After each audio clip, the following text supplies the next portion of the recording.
Friends, நான் உங்கள் Jaya Taylor பேசுகிறேன். இனிய காலை வணக்கம். எனக்கு டெய்லரிங் எவ்வளோ பிடிக்குமோ அதே மாதிரிக்கே விவசாயமும் ரொம்ப பிடிக்கும்.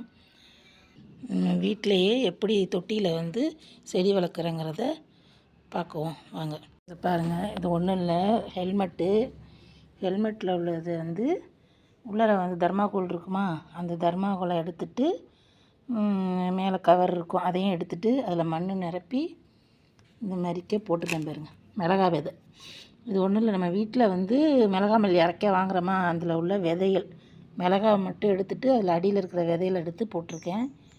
போட்டு முளைச்சிருக்கு பாருங்கள். விதை வெடித்து மேலே 2 இலையாக விட்டுருக்கு. பார்த்தீங்களா எவ்வளோ அருமையாக இருக்குது பார்த்தீங்களா. இது மிளகா போட்டிருக்கேன். அதே மாதிரி மல்லியும், இது ஒரு வாளி, பழைய பிளாஸ்டிக் வாளியில் மண்ணை நிரப்பி மல்லி, அதுவும் நம்ம மிளகா மல்லிக்கு அரைக்கிற மல்லியை எடுத்து அதை கையால் அப்படியே கசக்கி விட்டு 2 வரவும் அதை அப்படி போட்டோம்னா அதுவும் நல்லா முளைச்சி வந்துருக்கு.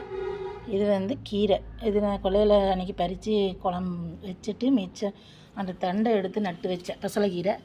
அது நல்லா அப்படியே முளைச்சி வந்துருக்கு பாருங்கள், எவ்வளோ அருமையாக இருக்குது பார்த்தீங்களா. இது ஒரு விஷயம் நம்ம செய்யும்போது, நம்மளாக ஒரு இதை உருவாக்கும் போது அதில் உள்ள சந்தோஷம் இருக்குது பாருங்கள், அதுக்கு அளவே கிடையாது. இந்த சந்தோஷத்தை நானும் அனுபவிக்கிறதுனால உங்களுக்கு அந்த சந்தோஷம் கிடைக்கிறதுக்காக நான் இந்த வீடியோ உங்களுக்காக போட்டிருக்கேன். பாருங்கள் எப்படி இருக்குன்னு. அழகாக 2 இதெல்லாம் முளைச்சிருக்கு பாருங்க.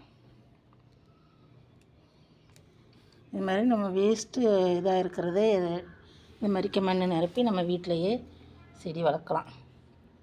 எனக்கு இது மாதிரி வளர்த்து பயன்பெறணும்னு ரொம்ப நாள் ஆசை. அதுக்கு உண்டான இட வசதி இப்போ அமையலை, எனக்கு இப்போ கிடச்சிருக்கு. இதை அப்படியே நான் நல்லா நாற்று வந்ததுக்கப்புறம் கொல்லையில் கொத்தி விட்டு நட்டுட்டோம்னா அழகாக நமக்கு தேவையான மிளகாய் கிடச்சிரும். நம்ம சொந்தமாக வீட்டிலே தயாரிக்கிறது எவ்வளோ அருமையாக இருக்கும் தெரியுமா. பார்த்தீங்களா எப்படி இருக்குன்னு. இது பிடிச்சிருந்துச்சுன்னா கமெண்ட் பண்ணுங்கள், சப்ஸ்கிரைப் பண்ணுங்கள். இதே மாதிரி நீங்களும் பயன்பெற என்னுடைய வாழ்த்துக்கள். நன்றி, வணக்கம்.